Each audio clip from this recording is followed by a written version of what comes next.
Dear student, this is Pradyumna और आज हम स्टार्ट करने वाले हैं lecture number 13 chapter number 3 and this is a new chapter और यहाँ से आपका स्टार्ट होने वाला है न्यूमेरिकल पोर्शन स्टूडेंट्स। ओके, तो अब कोई भी स्टूडेंट क्लास मिस ना करे। ओके स्टूडेंट्स, तो हमारा न्यू चैप्टर होने वाला है accounting equation. Accounting equation start करने से पहले एक बार हल्का सा बैलेंस शीट का फॉर्मेट पहले समझेंगे, ठीक है ना। उसके बाद हम आगे समझेंगे कि इसको आगे कैसे कंटिन्यू करें। ओके स्टूडेंट्स, तो सबसे पहले देखिए हमारा सपोज है ये पेज है, ठीक है ना। पेज को सबसे पहले हम यहाँ बीच से दो पार्ट में डिस्ट्रीब्यूट कर लेंगे। ओके स्टूडेंट्स, यहाँ पर डिस्ट्रीब्यूट करने के बाद ये देखिए, ठीक है ना, तो हमारी T1 के रेडी हुई। ओके, हाँ सर हो गई T1 के रेडी। अब ये लीजिए, ये हमने लिख दिया अमाउंट। ओके, मैं इसको आपको एक बार नोटबुक पे भी बनाना सिखा दूंगा। ओके स्टूडेंट्स, एंड ये हमारा कॉलम ड्रॉ हुआ, अमाउंट्स कॉलम। आपको ये स्केल से खींचना है, हाथ से नहीं करना किसी को, नहीं, ध्यान रखना वरना टेढ़ी मेढ़ी होंगे, अकाउंट्स अच्छे नहीं लगेंगे। उसके बाद this is also amount. Okay, and draw the line.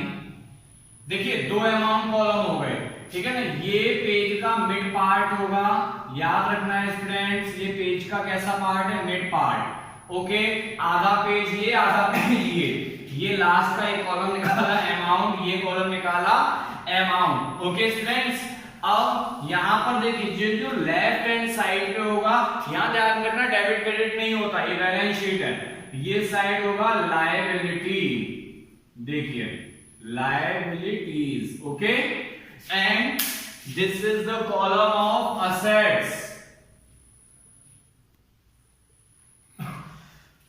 Okay student, ये हमारा फॉर्मेट होगा लायबिलिटी असेट्स। अकाउंटिंग इक्वेशन के लिए इन दोनों चीजों की जरूरत पड़ने वाली है। तो सबसे पहले हम बात कर लेते हैं लायबिलिटी साइड की। तो लायबिलिटी साइड पर पॉइंट आता है कैपिटल। ओके, हो सकता है यहाँ पर डिफरेंट कैपिटल और पार्टनर्स की, लेकिन हम उसको बाद में समझेंगे, पहले हम सिंपल फॉर्मेट समझते हैं। कैपिटल में हो सकता है हमारी कोई भी अमाउंट दी हुई हो, ठीक है ना। नेक्स्ट पॉइंट आता है, यहाँ पर हम कर सकते हैं बैंक लोन। भाई बैंक लोन भी तो हमारी लायबिलिटीज है, ठीक है ना। और बैंक लोन हम यहाँ पर कोई जो भी अमाउंट, जितनी भी अमाउंट का आपका बैंक लोन होगा हम उसको मेंशन कर देंगे, ठीक है ना। इसके बाद हमारे आते हैं क्रेडिटर्स। क्रेडिटर्स स्टूडेंट्स, यहां पर हम इसकी अमाउंट पुट कर देंगे। ध्यान रखना डिजिट के नीचे डिजिट आनी चाहिए। ओके, आगे पीछे डिजिट नहीं हो, अदरवाइज टोटलिंग में बहुत दिक्कत आएगी फिर, ठीक है। आगे नेक्स्ट पॉइंट, क्रेडिटर्स के बाद बैंक ओवरड्राफ्ट। बैंक ओवरड्राफ्ट ये भी हम यहां पर मेंशन कर देंगे अमाउंट्स को।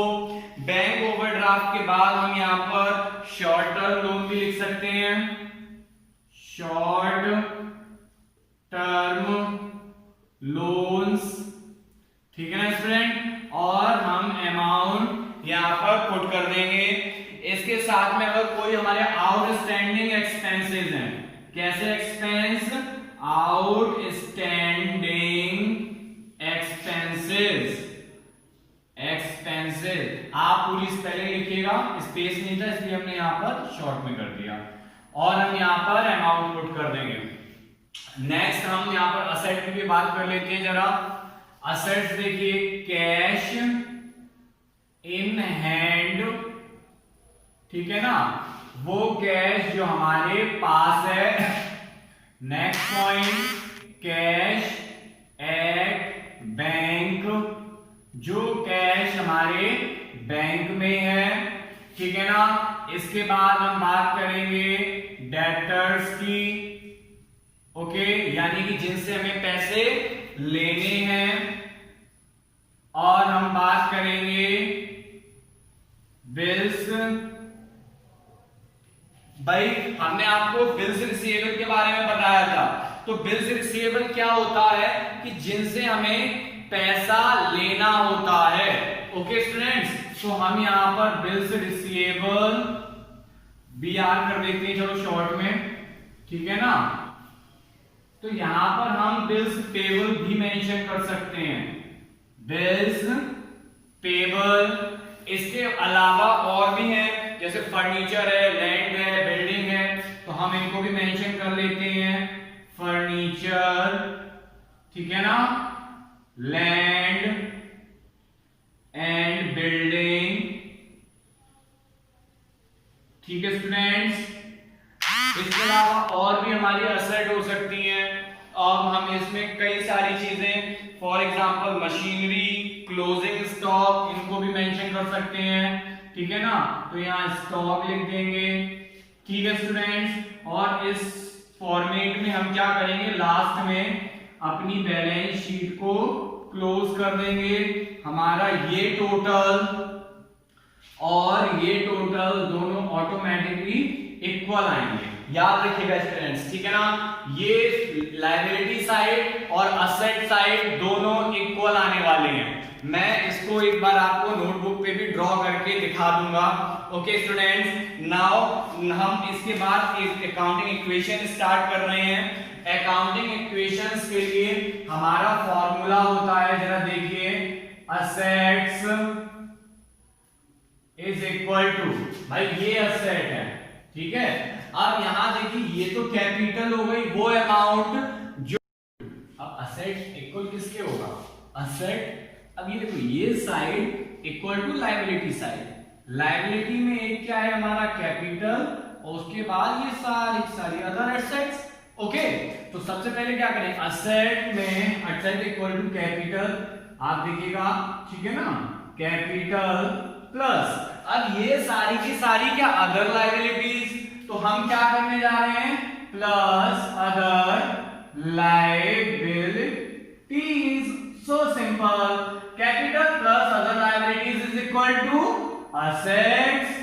सिंपल फॉर्मूला, कोई इसमें टेक्निकल इश्यू नहीं भाई। असेट किसके बराबर हो गया, कैपिटल प्लस बाकी की बाकी लायबिलिटी। ओके, आइए हम एक इसके साथ प्रैक्टिकल क्वेश्चन भी ले लेते हैं। हमने बात की असेट की, तो हमारे पास असेट्स हैं, सपोज दैट हमने अज्यूम किया 1 लाख रुपीस, ओके, और इसके साथ में हमारे पास है कैपिटल गिवन 80,000 रुपीस, ठीक है ना। अब हमने आपसे क्वेश्चन किया कि tell me about other liabilities, calculate, तो कैलकुलेट करिए। अब यहां फॉर्मूला हम इसको पुट कर देते हैं, assets plus equal to capital plus other liabilities. Okay students, अब हमने फॉर्मूला तो यहां पुट कर लिया। अब हमारे पास अदर लायबिलिटी ही तो हमसे पूछा गया है। अब अदर लायबिलिटी पूछा है तो इसको रोक के बाकी सारी चीजों को ट्रांसफर कर देते हैं। तो क्या होगा, other liabilities is equal to other liabilities is equal to assets. Okay students, assets minus capital. So simple. भाई हमने क्या करना है, हमारे पास पूरी पूरी एसेट का टोटल है, हमने क्या लिख दिया और आपको कैपिटल। अब ये अमाउंट हमने पूछ ली टोटल कितनी है, तो सिंपल फॉर्मूला हमने पुट किया। अब हम क्या करें, वैल्यू पुट कर देते हैं, asset 1 lakh rupees, okay students, minus capital 80,000 rupees, means हमारी अदर लायबिलिटीज कितनी कैलकुलेट होके आ गई, 20,000 रुपीस। सो सिंपल स्टूडेंट्स, ठीक है ना। इतनी सी तो बात हमें बहुत इजीली समझ आ गई होगी। बिल्कुल सर, ये तो बहुत इजी था।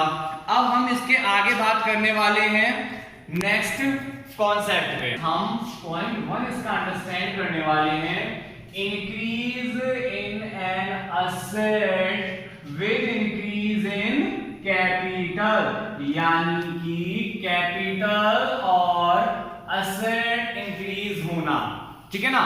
अब ध्यान रखना, हमने अभी फॉर्मूला क्या लिखा था, assets is equal to simple liabilities plus capital। तो asset को हमने क्या करना है, equal to liabilities plus capital, ये दो पॉइंट्स आपस में ऐड किए भाई, हमने बताया फिर से बैलेंस शीट हमारे सामने है। अब देखिए यहां पर जरा ध्यान देना, बिजनेस स्टार्टेड विद 20,000। हमने बार बार आपको बताया है कि जिस अमाउंट से हम बिजनेस स्टार्ट कर रहे होते हैं वो क्या होता है, कैपिटल। हाँ सर बताया है आपने, ठीक है ना। अब देखो ये दोनों साइड कैसे इक्वल होके चलते हैं। हमने इक्वल किया लायबिलिटीज, हमने यहाँ कोई इंक्रीज की, नो सर हमने लायबिलिटीज इंक्रीज नहीं की, यहाँ पर नील। बट हमने क्या किया, कैपिटल इंक्रीज किया 20,000 से। हाँ सर कैपिटल तो हमने इंक्रीज किया। अब एक बात बताओ बेटा, हमने आपको बार बार बताया था जब भी हम कैपिटल अपने इंट्रोड्यूस करेंगे तो वो बिजनेस स्टार्ट कर रहे होंगे बिजनेस जब हम स्टार्ट करेंगे तो हो सकता है हमने क्या किया हो, यहाँ पर कहीं फर्नीचर खरीदा हो सकता है, लैंड एंड बिल्डिंग खरीदा हो सकता है, स्टॉक खरीदा हो, या तीनों ही चीजें खरीदी हो। यानी कि असेट भी बढ़ेगी या नहीं बढ़ेगी 20,000 से। हाँ सर बढ़ेगी, सही बोला आपने। तो यहाँ पर असेट भी हमने इंक्रीज कर दी, कितनी अमाउंट से, 20,000 से। तो ये 20 इक्वल ये 20, कितना हुआ, दोनों साइड पैरेलल हुए या नहीं हुए। हाँ सर हो गए दोनों साइड इक्वल। इसमें तो बताने की बात थी, बिल्कुल। ये लो ये भी 20,000 हो गया या नहीं हुआ। हाँ सर हो गया, ठीक है ना। अब हम इसके साथ में एक और पॉइंट अपना स्टार्ट करने वाले हैं और वो हमारा पॉइंट होगा, yes students, increase in one asset, एक असेट बढ़ी, डिक्रीज इन अदर असेट, दूसरी असेट कम हुई। तो हम इसी कॉन्सेप्ट को देखो आगे करते जाएंगे और देखना ये कैसे बैलेंस रहता है। ओके स्टूडेंट, अब देखिए असेट्स हमारे पास थी ना, असेट्स इक्वल टू लायबिलिटीज, और इसके बाद हमने इसमें और क्या प्लस कर रखा था, कैपिटल। अब याद रखना है स्टूडेंट, असेट में यहां पर हमारी असेट कितनी हो गई, दो असेट पे इफेक्ट पड़ा। किस किस पे पड़ा, एक तो हमारी on asset decrease in other asset, इसमें फर्नीचर 2000 का मैं क्या किया, परचेज और कैश में, ठीक है ना। हमने माना ये असेट जो थी वो कैश में थी, ये जो सॉरी कैसेट में जो कैपिटल हमारा आया वो 20,000 कैश रखा हुआ है। तो असेट हमने यहाँ दो पार्ट में लिए, cash and plus furniture. Okay students, अब जरा देखिएगा, ये तो दो हमारी असेट हो गई जिन पर इफेक्ट पड़ा। Okay, and liabilities and plus capital. Okay, अब कैपिटल हमारे पास थी 20,000, देखिए ठीक है ना। अब प्लस लायबिलिटीज 0 इक्वल टू पहले से कैश हमारे पास कितना था 20,000 प्लस फर्नीचर 0। अब हम इसको सॉल्व करने वाले हैं। ये देखिए फर्नीचर हमने कितने का परचेज किया कैश में, 2000 का। तो फर्नीचर हमारा क्या हुआ, इंक्रीज हो गया कितने से, 2000 से। बट कैश हमारा डिक्रीज हो गया कितने से, 2000 से। और लायबिलिटी पे कोई इफेक्ट, नो इफेक्ट। कैपिटल पे कोई इफेक्ट, नो इफेक्ट। हमने इसका टोटलिंग किया, कैश हमारा हुआ 18,000 रुपीज। ओके, एंड फर्नीचर हुआ हमारा 2,000 rupees, and liability 0 plus capital 20,000 rupees. ठीक है ना स्टूडेंट्स। अब हम इसके साथ में थर्ड पॉइंट फिर अंडरस्टैंड करेंगे, इसी में कंटिन्यू करेंगे। और हमारा थर्ड पॉइंट होगा स्टूडेंट्स, हमारा थर्ड पॉइंट है increase in asset as well as liability simultaneously. मतलब असेट भी बढ़ेगी और सेम प्रोपोर्शन में लायबिलिटीज भी इंक्रीज हो जाएगी। अब हम यहाँ पर बात कर रहे थे goods worth 2000 purchase on credit. Credit purchase means हमने आपको बताया था क्रेडिटर्स इंक्रीज होंगे, करेक्ट स्टूडेंट। और साथ में 2000 का क्या आया हमारे पास, गुड्स भी आ गया। जरा देखिए फिर से वही formula, assets is equal to liabilities and plus capital. Okay, अब यहां पर असेट में हमारे पास देखो कैश हो चुका है, ठीक है ना, प्लस फर्नीचर हो चुका है,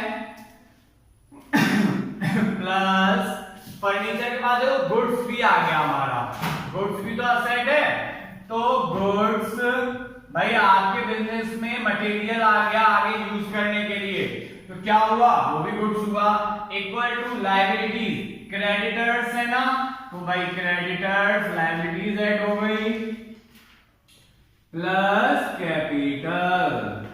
अब देखिए कैश था हमारा 18,000, प्लस फर्नीचर था हमारा 2,000, प्लस गुड्स था 0, क्रेडिटर्स थे 0, कैपिटल थी 20,000 रुपीज। अब देखिए पूरे दोनों साइड इक्वल है ना, ये देखिए ये साइड 20, ये साइड भी 20। अब देखो असेट सॉरी गुड्स कितने के खरीदे हमने, 20,000 के, यानी कि कैश नहीं बढ़ा, फर्नीचर नहीं बढ़ा, इन दोनों पर कोई फर्क पड़ा नहीं पड़ा, बचा गुड्स, गुड्स कितने से बढ़ गया, 2000 से हमने ऐड किया, इक्वल क्रेडिटर्स, क्रेडिटर्स की हमने बात की, तो देखो क्रेडिट परचेज था तो कितने से, 2000 से, तो यानी क्रेडिटर्स बढ़ गए, प्लस कैपिटल कितने की थी, 20,000, ये लो सेम। अब जरा देखो दोनों साइड का टोटल इक्वल आ रहा है, यहां पर हम इसका टोटल करते हैं, देखिए 18,000 प्लस यहां पर तो नो इफेक्ट है, 18,000 plus 2,000 plus 2,000 is equal to 2,000 plus 20,000। अब देखिए इनका टोटल 22,000, इनका टोटल 22,000, दोनों साइड सिमिलरली इक्वल आ रहे हैं। ओके स्टूडेंट्स, आई होप आपको ये कैलकुलेशन समझ आई होगी, मैं इसको आपके लिए नोट्स में भी सेंड कर दूंगा, ठीक है ना, बट ध्यान रखिएगा स्टूडेंट्स, अंडरस्टैंड करिएगा इसको, क्लास को 2-3 बार देखिएगा, ये नहीं करना कि एक बार देखा बस छोड़ दिया। अगर ये कैलकुलेशन अभी आपको समझ नहीं आई है तो मुझे बताना, मैं इसको दोबारा से एक बार फिर समझाऊंगा आपको, यानी कि जब एक एक स्टेप आपको समझ आएगा तभी आप न्यूमेरिकल्स में सक्सेस हो पाएंगे, अदरवाइज प्रॉब्लम क्रिएट हो जाएगी आप लोगों को, ठीक है ना। और इसको बहुत इजी वे में ना लें, क्योंकि अगर आपने 11th में अपने न्यूमेरिकल्स को वीक कर दिया, दैट मींस आप 12th में न्यूमेरिकल्स को कैसे भी कवर अप नहीं कर सकते, और अकाउंटेंसी लगातार वीक होती चली जाएगी। कॉमर्स में अकाउंटेंसी आपका ऐसा सब्जेक्ट है जो आपका पीछा नहीं छोड़ेगा, चाहे 11th हो, 12th हो, ग्रेजुएशन हो, पोस्ट ग्रेजुएशन हो, सीए हो, सीएस हो, कुछ भी आप कर लें, ठीक है ना स्टूडेंट। तो अवेयरनेस लेके आइए, लगातार देखिए, समझिए, नहीं अगर कोई भी पॉइंट आता है डायरेक्टली मुझसे कन्वर्सेशन करिए, है ना, मैं आपको तब तक समझाऊंगा जब तक समझ नहीं आएगा। Okay student, thank you, have a nice day.